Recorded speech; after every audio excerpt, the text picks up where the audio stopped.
Baik, Assalamualaikum warahmatullahi wabarakatuh. Perkenalkan, nama saya Rizkyana Lintang Satiti dengan NPM 2042368 dari kelas 4C.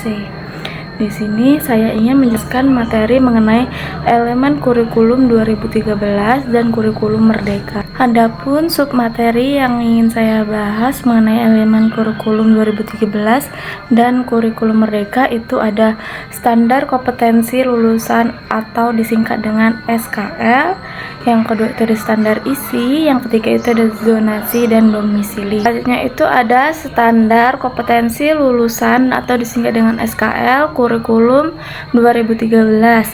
Dalam kompetensi lulusan terdapat perubahan secara kultural holistik yang didukung oleh semua materi atau mapel terintegrasi secara vertikal maupun horizontal, sehingga output lulusan tidak hanya sekedar maupun dalam bidang keilmuannya saja, melainkan perkembangan kemampuan secara praktek juga mengalami peningkatan. Nah, standar kompetensi lulusan ini mencakup 3 dimensi utama, yaitu sikap, pengetahuan, dan keterampilan. Ada 3 dimensi utama, yaitu yang pertama sikap. Siswa harus diharapkan memiliki perilaku yang mencerminkan sikap positif seperti beriman, berakhlak mulia, percaya diri, dan bertanggung jawab dalam berinteraksi dengan lingkungan sosial dan alam. Yang kedua itu ada pengetahuan. Siswa harus memiliki pengetahuan faktual dan konseptual dalam berbagai bidang ilmu termasuk sains, teknologi, seni, dan budaya, serta wawasan kemanusiaan dan kebangsaan. Yang ketiga itu ada keterampilan. Keterampilan diharapkan mencakup kemampuan berpikir kritis dan kreatif, baik dalam ranah abstrak maupun konkret, sesuai dengan tugas yang diberikan kepada mereka. Selanjutnya itu ada standar isi kurikulum 2013. Perubahan pada materi pembelajaran dikembangkan sesuai dengan basis kompetensi sehingga dapat memenuhi aspek kesesuaian dan kecukupan. Itu ada kompetensi inti dan kompetensi dasar atau disingkat dengan KD. Nah, kompetensi inti ini yang pertama ada kompetensi inti sikap spiritual, yang kedua itu ada kompetensi inti sikap sosial, yang ketiga itu ada kompetensi inti pengetahuan, yang keempat itu ada kompetensi inti keterampilan. Selanjutnya itu kompetensi dasar atau disingkat dengan KD. Kompetensi dasar adalah kemampuan peserta didik untuk mencapai kompetensi inti. Kompetensi dasar dikembangkan dengan memperhatikan karakteristik dan kemampuan awal peserta didik. Selanjutnya itu ada zonasi dan domisili kurikulum 2013. Zonasi, sistem zonasi ini mengacu pada pembagian wilayah administratif yang ditetapkan oleh pemerintah daerah.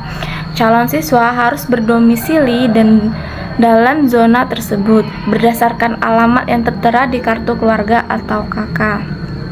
Sistem ini bertujuan untuk memastikan siswa dapat bersekolah di lembaga pendidikan yang paling dekat dengan tempat tinggal mereka, tapi seringkali rentan terhadap manipulasi data di mana siswa berpindah alamat secara administratif untuk mendaftar di sekolah favorit. Sedangkan yang domisili, dalam sistem domisili ini fokus beralih kedekatan fisik antara rumah siswa dan sekolah. Penilaian didasarkan pada lokasi akurat tempat tinggal siswa, bukan hanya data administratif. Sistem ini bertujuan untuk mengurangi manipulasi data dan memberikan akses yang lebih adil kepada siswa untuk mendaftar di sekolah yang mungkin sebelumnya tidak terjangkau. Yaitu standar kompetensi lulusan atau SKL kurikulum merdeka. Permendikbudristek nomor 5 tahun 2022 standar kompetensi lulusan pada pendidikan anak usia dini, jenjang pendidikan dasar dan pendidikan menengah. Standar kompetensi lulusan merupakan kriteria minimal tentang kesatuan sikap, keterampilan, dan pengetahuan yang menunjukkan capaian kemampuan peserta didik dari hasil pembelajaran pada akhir jenjang pendidikan. Selanjutnya itu ada standar isi kurikulum merdeka. Permendikbudristek nomor 7 tahun 2022 standar isi pada pendidikan anak usia dini, jenjang pendidikan dasar dan pendidikan menengah. Standar isi dikembangkan melalui perumusan ruang lingkup materi yang sesuai dengan kompetensi lulusan. Ruang lingkup materi merupakan bahan kajian dalam memuat pembelajaran yang dirumuskan berdasarkan yang pertama itu muatan wajib sesuai dengan ketentuan peraturan perundang-undangan, yang kedua konsep keilmuan, dan yang ketiga itu jalur jenjang dan jenis pendidikan. Selanjutnya itu zonasi dan domisili kurikulum merdeka. Zonasi, sistem zonasi ini menilai kelayakan siswa berdasarkan lokasi yang tercantum di KK yang seringkali dimanipulasi. Sedangkan domisili, jalur domisili ini memprioritaskan siswa berdasarkan tempat tinggal mereka. Dengan sistem baru ini, penerimaan siswa didasarkan pada kedekatan fisik antar rumah siswa dan sekolah. Hal ini memungkinkan siswa dari kabupaten atau kota yang terbatas untuk mendaftar di sekolah di kabupaten atau kota tetangga dalam satu provinsi, bahkan jika mereka tinggal lebih dekat dengan sekolah di provinsi lain.